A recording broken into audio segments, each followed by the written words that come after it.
Have you ever thought about how one tiny decision can just completely change your life? Well, today we're diving into a story just like that. It's about how a simple bus ride on a rainy night sets off a chain of events that alters a man's entire destiny. A story of pure chance. Or was it? All right, let's set the scene. It's a rainy evening, and for one guy just trying to get home, this very ordinary moment is about to become anything but. So this is Hemant. He's just left the office, it's about 3:30, and he's just tired. You know that deep, quiet exhaustion? That's him. And as the rain starts coming down hard, it feels like all these unwanted memories are coming down with it, just crashing over him.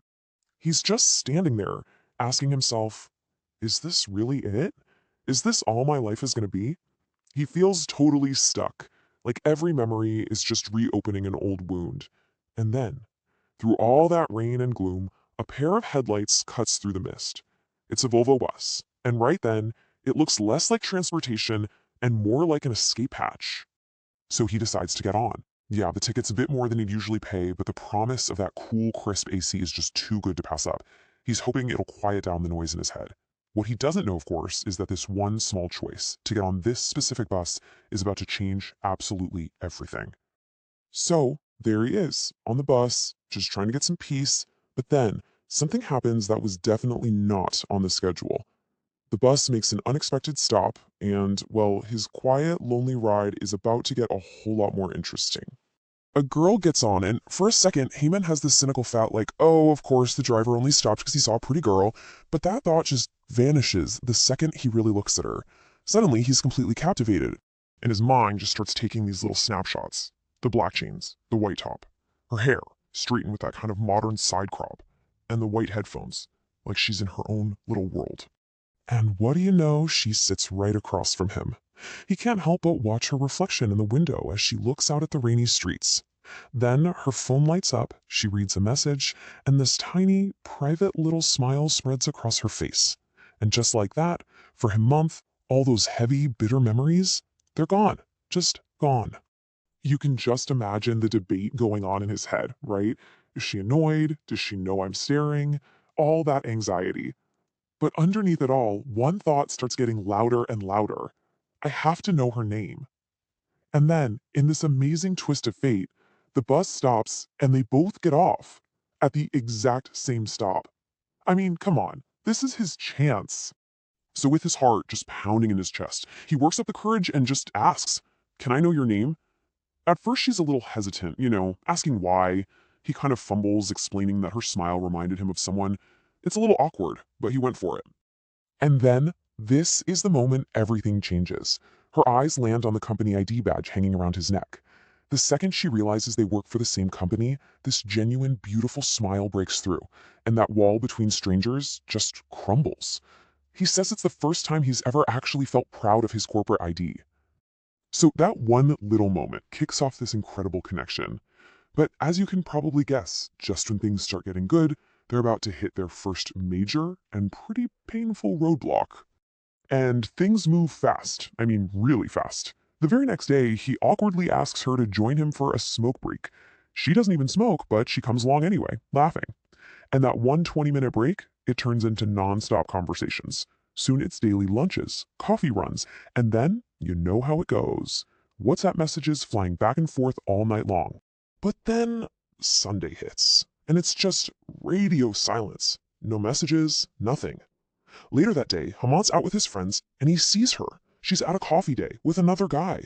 You can just feel the air go out of him, right? The shock, the pain, but he puts on a brave face, gives a little wave, and walks away. His heart just sinks.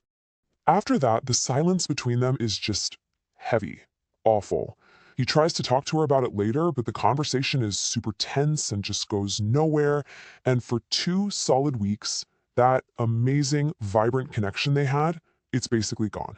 No more messages, no more coffee breaks, just nothing.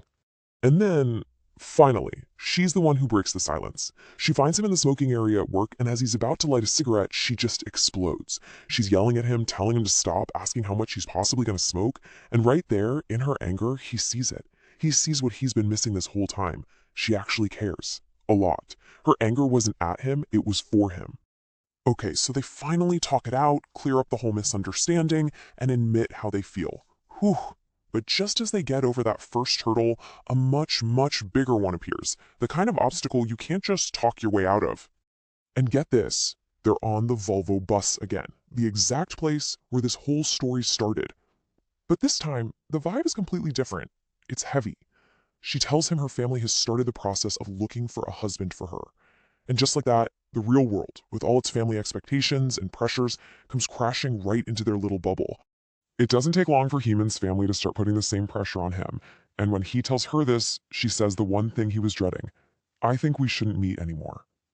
With both their families getting serious about marriage arrangements, they make this heartbreaking decision to just stop, to go their separate ways. And this, right here, is where the story takes a turn you just would not believe. After all the hope, the connection, the heartbreak, it seems like it's over. But destiny, or fate, or whatever you want to call it, had one more surprise up its sleeve. So some time goes by, and Hemant, totally resigned to his fate, gets dragged by his parents to one of those traditional girl-seeing ceremonies for an arranged marriage. He's sitting there in this old house, completely annoyed, just scrolling on his phone, not paying any attention at all. His mom tells him to put his phone away, that the girl's coming in. He looks up, probably with a sigh, and sees a girl in a green sari walking in with a tray of coffee, her head lowered. And then he just laughs. He cannot believe what he is seeing. It's her. It's actually her. The families, they send them upstairs to talk in private. And in that moment, all the frustration and the sadness of the past few months just melts away. He looks at her, a massive grin spreading across his face, and he asks the only question that matters. "So, is it okay for you to marry me?" And through her tears, she just pulls him into a hug, playfully calls him a loafer, and asks, "Did you really think you could get away from me that easily?" It's just this perfect, beautiful moment that proves their connection was something special. So what's the big takeaway here? I mean, sure, you could say it's a story about destiny, but it's also about the choices we make, isn't it? The choice to get on a random bus, the choice to talk to a stranger.